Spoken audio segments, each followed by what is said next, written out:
오직 노조만을 위한 법이고 노조에게 헌정하는 법입니다. 핵심만 요약하면 화가 나면 회사를 박살내도 되는 법이며 현재와 미래의 잠재적인 기업을 퇴출하고 없애버리는 법입니다. 이 법은 절대 청년들을 위한 법이 아닙니다. 청년들을 다 사지로 몰아넣는 법입니다.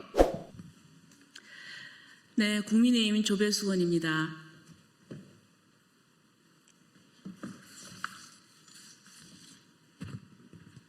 지금 속칭 노란봉투법 그리고 또 더 센 상법 개정안에 대해서 우리 사회 전반적으로 우려가 많습니다. 그런데 우리 젊은이들이 이 두 법이 자신들의 미래에 대해서 미칠 그런 악영향 여기에 대해서 깊이 우려를 하면서 오늘 기자회견을 준비를 했습니다. 자, 오늘 이 기자회견에 참여하는 분들 소개해드리도록 하겠습니다. 시국에 행동하는 대학연합이라는 단체입니다. 시대연 그리고 대표의 이승재 대표님 인사하시고요.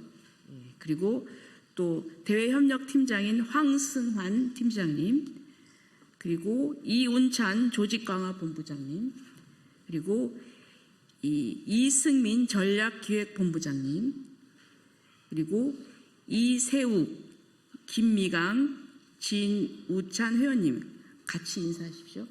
회원들 그냥 인사하세요. 같이. 예.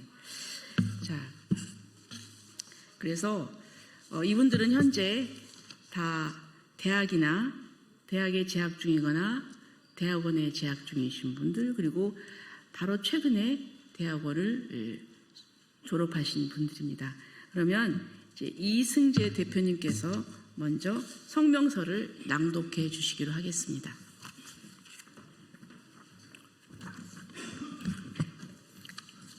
네, 안녕하십니까. 네, 시국에 행동하는 대학연합 대표 이승재입니다. 네, 오늘 저희는 노란봉투법으로 불리는 노동조합법 2, 3조 개정안 그리고 제2차 상법 개정안에 반대합니다. 네, 그 이유는 간단합니다. 이 법은 노사 갈등의 해법이 아니라 갈등의 기폭제가 될 가능성이 크고 이는 청년 일자리와 혁신을 직격하기 때문입니다. 이에 반대하는 이유를 말씀드리겠습니다. 네, 첫째, 개정안이 말하는 사용자 범위 확대는 현장의 예측 가능성을 무너뜨립니다. 근로계약 당사자가 아니어도 근로조건을 실질 구체적으로 지배 결정하면 사용자라는 문구는 얼핏 공정해 보이지만 실제로는 원하도급 전 공급망을 잠재적 사용자로 만듭니다. 자동차, 철강 업체와 같이 다단계 하청 구조로 이뤄진 산업 현장에서 원청이 수십, 수백 개의 하청업체 노조와 개별 교섭에 나서야 하는 일이 벌어집니다. 교섭 창구만 늘어나는 게 아닙니다. 어느 쟁점이 누구 책임인지 경계가 흐려져 분쟁이 수평 확산됩니다. 이때 기업의 대응은 뻔합니다. 채용 보류, 외주 다변화, 자동화 투자 가속, 결국 현장의 청년 채용이 가장 먼저 줄어듭니다. 더 큰 문제는 명확성의 결여입니다. 실질 구체라는 고무줄 기준은 같은 업종, 같은 관행에도 수사 재판부마다 다른 결론을 낳을 수 있습니다. 법은 예측 가능해야 합니다. 그래야 노사 모두 스스로를 규율할 수 있습니다. 둘째, 노동쟁의 대상 확대와 손해배상 책임의 대폭 제한은 산업 질서를 혼란스럽게 만듭니다. 지금도 정당한 쟁의는 보호받습니다. 그런데 개정안은 근로조건의 결정에서 근로조건 전반으로 쟁의 대상을 넓히고 있으며 쟁의로 인한 손해에 대해선 개별 귀책을 세밀히 따져야만 책임을 묻도록 설계하고 있습니다. 물류 스타트업 하나를 예시로 들겠습니다. 성수기 하루만 허브가 멈춰도 고객 이탈과 위약이 눈덩이처럼 불어납니다. 그런데 쟁의로 생긴 손해가 누구의 어느 행위 때문인지를 배송 라인마다 따져 입증하려면 스타트업은 경영을 유지하기 어려워집니다.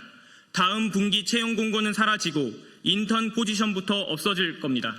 누가 대한민국에서 기업을 운영하려 하겠습니까? 실제 노동쟁의와 파업으로 기업의 산업 손실이 상당합니다. 2022년 화물연대 총파업 당시 산업부 추산으로 불과 일주일 남짓에 핵심 산업 손실이 약 1조 2천억 원에 달했습니다. 정부는 1일 손실 3천억 원 규모라고 밝혔습니다. 같은 해 대우조선 해양 하청 노동자 점거 파업도 기억하실 겁니다. 정부는 불법 점거라 규정했고 회사는 일일 320억 손실 추정과 함께 누적 4억 달러 이상 손실을 공표했습니다. 이에 대한 결과는 어떻습니까? 기업이 택한 방어 전략은 투자 보수와 자동화 전환 가속, 채용 축소였습니다. 결국 이들로 인해 피해를 보는 건 청년 그리고 비정규직이었습니다. 여기서 흔히 들리는 반론이 있습니다. 사용자 범위를 넓히지 않으면 원청이 책임을 회피한다. 손해배상을 제한하지 않으면 노조가 과도한 손배 청구에 짓눌린다. 저희도 부당 노동행위 근절과 정당한 쟁의권 보호에 동의합니다. 그러나 모든 문제를 교섭 당사자와 면책의 확장으로 풀면 갈등이 줄어들기보다 분산 증폭됩니다. 결국 채용 축소, 투조 유보라는 형태로 저희 20대에게 피해가 고스란히 가게 됩니다. 이 지점에서 제2차 상법 개정안과 맥이 닿습니다.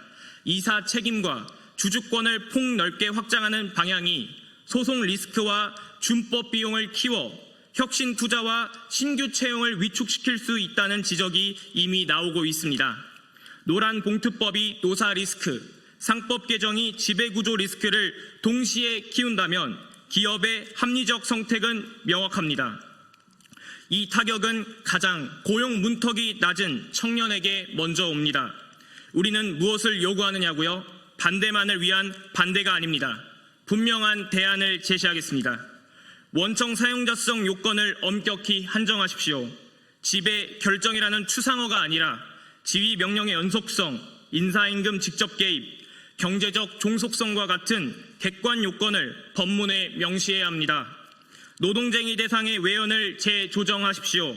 임금, 근로시간 안전 등 핵심 근로조건은 보호하되 투자, 설비 이전, 사업 재편과 같은 사업 경영상 결정은 쟁의 대상에서 분명히 제외해야 합니다. 손해배상 제한에 안전장치를 두십시오. 시설 점거, 폭력, 생산설비 파괴 등 명백한 불법 행위는 예외로 하여 신속한 가처분 배상이 가능하도록 해야 합니다. 무엇보다 입법 전에 청년 고용 영향평가를 하십시오. 법이 통과되면 어느 업종에서 어떤 직무가 얼마나 줄어드는지 수치로 검증해야 합니다.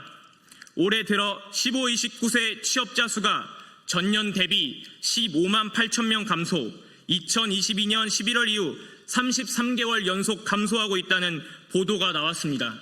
기재부 자료를 보더라도 청년 고용률은 전년 대비 하락한 45.6%입니다. 청년 취업이 어려운 상황에서 노란 봉투법은 청년의 취업난을 더욱 가속화될 것입니다. 여러분, 노란 봉투법은 구밀복검입니다. 달콤한 말 뒤에 숨은 칼끝은 청년 채용을 겨눕니다.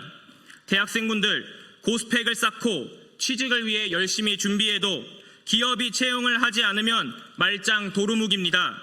현대차그룹, LG, SK, 롯데, KT 등등 공채를 폐지하는 분위기입니다. 대한민국에서 취직을 원하고 삶을 영위하고 싶으신 분들 같이 목소리를 내야 합니다. 저희는 갈등의 확대가 아니라 신뢰의 회복이 필요하다고 생각합니다. 협력사까지 포괄하는 교섭 구조를 한 번에 강제로 얹기보다 실무적 장치부터 촘촘히 개선해야 합니다.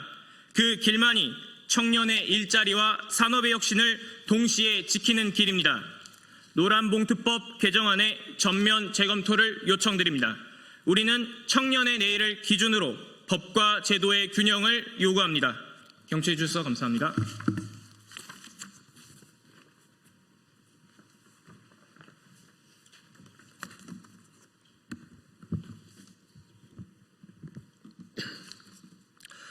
존경하는 국민 여러분, 저는 시국에 행동하는 대학연합 시대연 소속이자 21살 대학생 황승환입니다.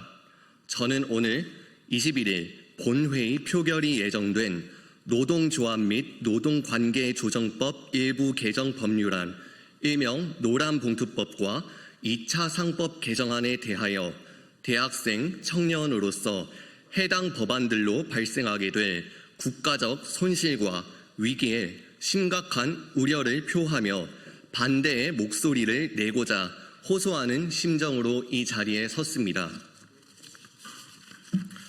저는 좌우 이념의 잣대로 해당 법안을 반대하는 것이 결코 아니며 법안이 통과 및 시행될 경우 마땅히 발생하게 될 일들을 말씀드릴 뿐입니다.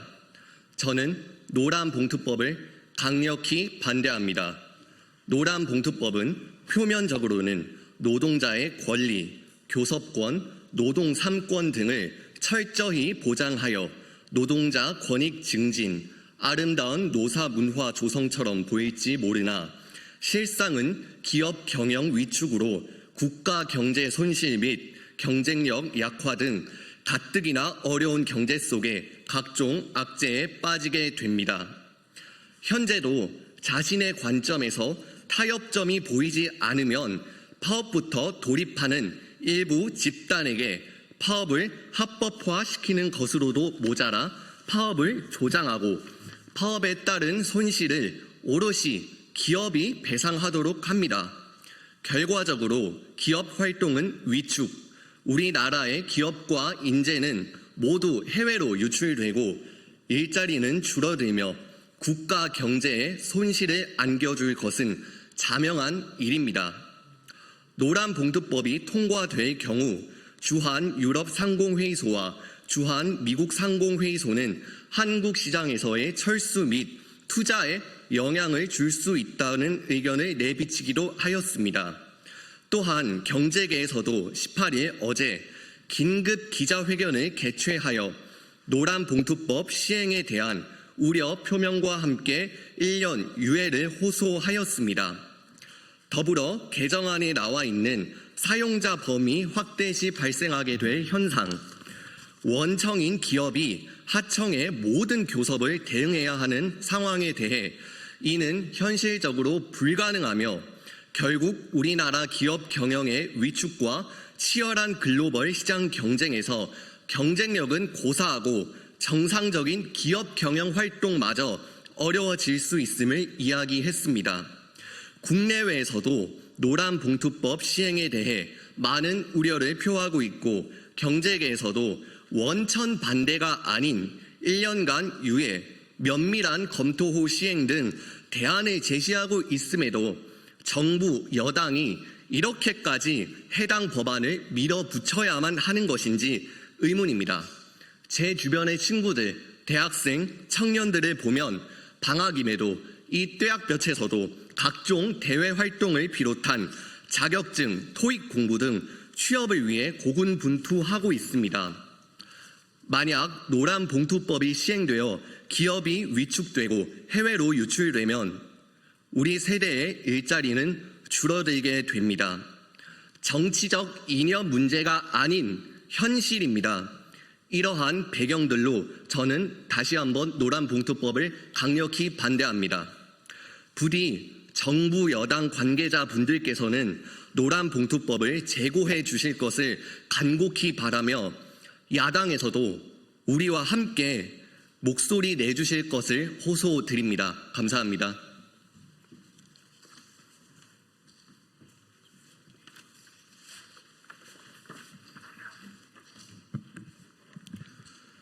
네, 저는 시국에 행동하는 대학연합의 이세욱 청년입니다. 이 제목만 좋고 허울뿐인 노란봉투법을 반대합니다. 이 법은 청년을 위한 법이 절대 아닙니다. 이것은 오직 노조만을 위한 법이고 노조에게 헌정하는 법입니다. 핵심만 요약하면 화가 나면 회사를 박살내도 되는 법이며 현재와 미래의 잠재적인 기업을 퇴출하고 없애버리는 법입니다. 제가 그 이유 3가지를 말씀드리고 싶은데 시간 관계상 2가지만 말씀드리겠습니다. 첫째, 직접적인 사용자나 계약자가 아닌 영향력을 행사할 수 있는 자로 사용자를 규정합니다. 이는 하청업체 노조가 원청에 쟁의하고 파업할 수 있습니다. 대기업은 특성상 다른 수많은 하청업체들과 계약 관계에 있습니다. 이때 이 수많은 하청업체의 노조가 무언가 마음에 들지 않으면 원청인 기업에 가서 파업한다는 것입니다. 대기업 입장에서는 1차나 많게는 2차 벤더까진 알 수 있겠지만 3차 벤더부터는 알 수가 없고 직접적인 업무 소통도 대부분 하지 않습니다. 그러나 이 기업의 노조가 원청인 대기업에 가서 쟁의를 할 수 있다는 것은 상식적으로 생각해도 이해가 되지 않는 부분입니다. 본인들이 불만이 있고 뭔가 바라는 것이 있다면 당연히 본인 회사에 파업을 해야 되는 것이 아닙니까? 이것은 회사 생태계를 무너뜨리는 것입니다. 둘째, 이 법은 쟁의의 범위를 무한대로 확장하는 것에 있습니다. 현재 노동조합법의 노조에서 가능한 쟁의는 근로조건 결정에 관한 주장의 불일치로 인한 분쟁입니다. 이것은 급여나 휴가 등에 대한 협의가 되지 않았을 때 쟁의해도 된다고 명시된 것입니다. 그러나 근로조건 및 노동관계 당사자 사이에 관계에 대한 주장의 불일치라는 두 가지 조건으로 제시하였습니다. 이것은 기존의 불법이기 때문에 인정되지 않던 쟁의도 이젠 허용이 된다는 것입니다. 이것은 큰 이유가 없음에도 불구하고 파업이 허용되고 기업의 큰 손실로 가져올 수 있다는 것입니다. 말도 안 되는 이유로 파업하고 그리고 손실이 생겼음에도 불구하고 손해배상 청구를 못하게 만듭니다. 제가 이렇게 두 가지 이유를 들었습니다. 이것을 듣고 계시는 위원님들과 여러 관계자분들께 질문 드립니다. 이 얘기를 듣는다면 앞으로 이 대한민국에서 사업을 하고 싶으십니까? 이 법이 제정되면 청년 신입을 뽑고 싶으십니까? 마지막으로 다시 말씀드립니다. 이 법은 절대 청년들을 위한 법이 아닙니다. 청년들을 다 사지로 몰아넣는 법입니다. 오직 노조만을 위한 법입니다.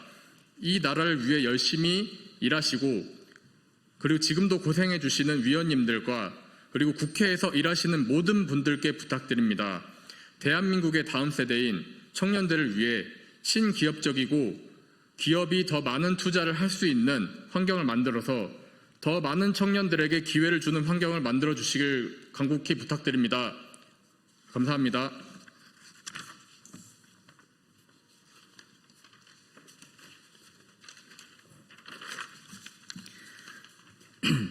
존경하는 국민 여러분, 안녕하십니까? 저는 시국에 행동하는 대학연합 소속 청년 이훈찬입니다. 오늘 저는 제2차 상법 개정안에 대해 우리 청년들의 미래가 달린 문제라는 인식을 바탕으로 자유시장 경제와 사유재산권의 가치를 중시하는 시각에서 이를 비판하고자 이 자리에 섰습니다. 첫 번째입니다. 기업을 옥죄는 과다한 규제는 활력을 꺾습니다. 이번 상법 개정안의 핵심은 다중대표 소송제 도입과 감사위원 분리선출제 등입니다. 이 제도들은 소액 주주의 권익을 보호하고 기업 투명성을 높인다는 명분을 내세우고 있습니다. 하지만 저희는 그 이면에 숨겨진 위험성을 봅니다.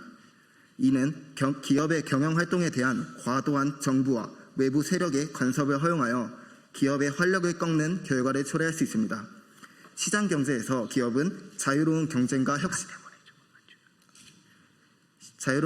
혁신을 통해 성장해야 합니다. 그런데 정부가 지나치게 규제 그물을 촘촘하게 짜고 외부 투기 세력이 손쉽게 경영권을 위협할 수 있는 길을 열어준다면 기업들은 본질적인 경영활동보다 방어와 규제 준수에 에너지를 쏟게 될 것입니다.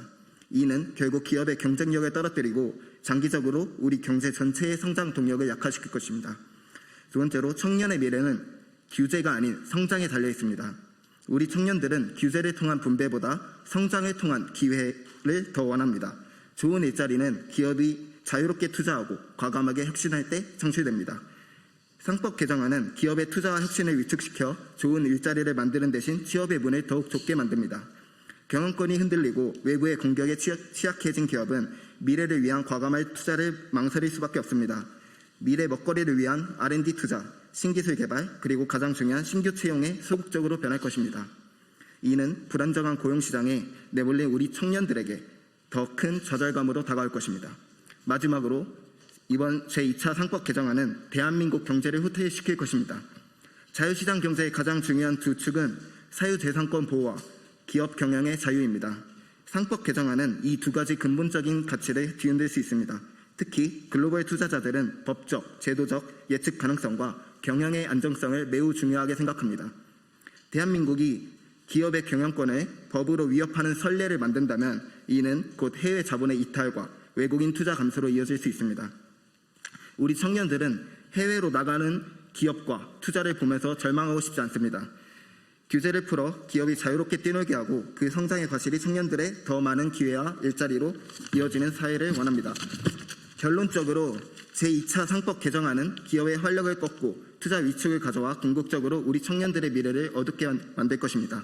정부와 국회는 이분법적인 이념적 논쟁을 멈추고 기업의 자유로운 활동을 보장하여 청년들이 꿈을 펼칠 수 있는 더 나은 미래를 만들어 주시기를 간청드립니다. 감사합니다. 이번 소식도 유익하셨나요? 매일신문 구독하기로 더 신속하고 정확한 정보를 받아보실 수 있습니다.